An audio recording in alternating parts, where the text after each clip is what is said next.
Conway. The injured victim has been identified as Quentin Azaguala. A seemingly quiet shopping center is the target of a violent shooting Monday morning just after 10 o'clock. 2 enlisted soldiers were shot multiple times as they stood outside their office. When emergency crews arrive, one man is lying outside the business, the other just inside the doorway. Police say a man in a black SUV drove up and opened fire on the 2. Long and Ezeguala were part of a volunteer program called Hometown Recruiting Assistance.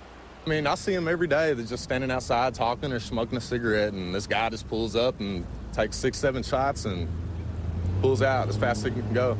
I have no idea of motive, if these 2 individuals targeted or exactly what the circumstances are just yet. And I'm told that both men had just recently finished boot camp. Both state and federal officials, or rather local and federal agents, are investigating.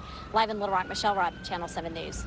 And police caught the suspect about 30 minutes after the shooting, and they caught him on the Interstate 630 overpass onto northbound Interstate 30.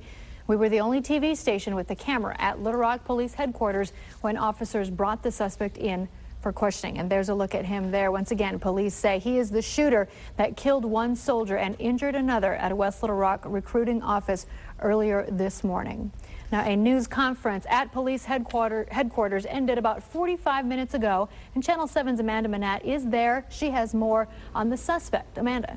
Well, Christina, it was at this news conference we learned the name of the suspect. He is 23-year-old Abdul Hakim Muhammad. He was formerly known as Carlos Bledsoe. Again, you mentioned he was taken into custody just minutes after the shooting, and police took 3 weapons from his vehicle, including an SKS assault rifle that was apparently the one used in the shooting. He has been charged with capital murder along with 15 counts of terroristic act, and we are told he is still being held here at the police department for questioning. He is being questioned by local authorities as well as the FBI. We're told the FBI is involved in this investigation at this point as well. Now, according to a police report which we just received a few minutes ago, he was also wearing a green ammo belt. Now, police say Muhammad had recently converted to Islam, and they say he may have been motivated by some religious beliefs against U.S. military operations, though it does not appear he has any ties to any kind of organization. We have no indication that this individual did anything other than act alone of his own accord. And it is our belief that he acted with a specific intent to target military personnel, and did so unilaterally, and did so with intent today, and today only. Again, Muhammad is still being held here at the Little Rock Police Department. We are told he will be transported in just about an hour or so. So we will, of course, have the very latest for you tonight on Nightside. Live in Little Rock, Amanda Manat, Channel 7 News. And meantime, the military is not releasing a lot of information tonight about the shooting victims, but we do know that they both recently volunteered for the Hometown Recruiting Assistance Program, and they were selected for the program by their commanders. The head of the Arkansas Army Recruiting Battalion says both victims are, quote, good soldiers. We're out here doing the country's business, trying to recruit America's finest.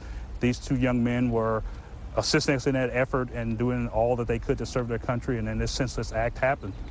It's tragic, but we're proud of their efforts, and like I said, our condolences go out to the family. The lieutenant colonel says the Army is taking extra precautions now to make sure something like this doesn't happen again. The military says it will rely on local law enforcement to solve the crime, but the military will also be launching its own investigation. And with so many unanswered questions, those who witnessed or heard about today's shootings are still trying to wrap their minds around the tragedy. Channel 7's Pamela Smith is live to continue our team coverage with more on local reaction. Pam. Hi, Christina. You know, a lot of people are having a pretty difficult time trying to understand all of this. In fact, I spoke with some earlier today who expressed this sentiment, quote, "It was really awful that men who were sacrificing their lives for our freedoms were targeted in their own backyard," end quote. The recruiting center on Riverfront Drive appeared quiet Monday afternoon following the circulation of news that a shooting had claimed the life of one of 2 young enlisted soldiers wounded earlier in the day. While military officials have reserved their comments, others were more outspoken. It just really sucks that somebody would be stupid enough to do something like that. William Kazi's girlfriend works at the nearby drug emporium. Concerned for her safety, he rushed to check on her after he'd heard, saying she suffers from panic attacks. I came to make sure she is okay. She wasn't harmed physically, but as you can imagine, this shocking incident has taken a mental and emotional toll on the immediate business community. Craziness, utterly craziness. I come outside and hear those bangs. I thought it was a gun, but like I say, I didn't think this would happen. It's 10 o'clock in the morning, so, it's crazy. As they try to come to grips with these senseless shootings, they hope justice will prevail. Put them in jail for the rest of their life, at least.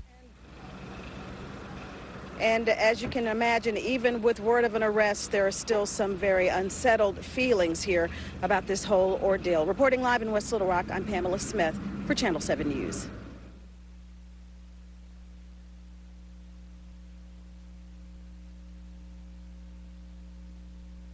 The gunman opened fire outside the Army-Navy Career Center on Rodney Parham, and then just before 11 o'clock this morning, the suspect caught near downtown Little Rock in a black truck.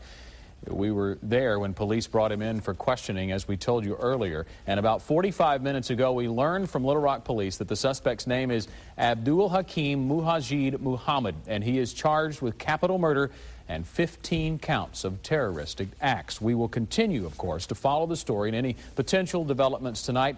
But for the latest information, you can always go to our website. Just log on to KATV.com.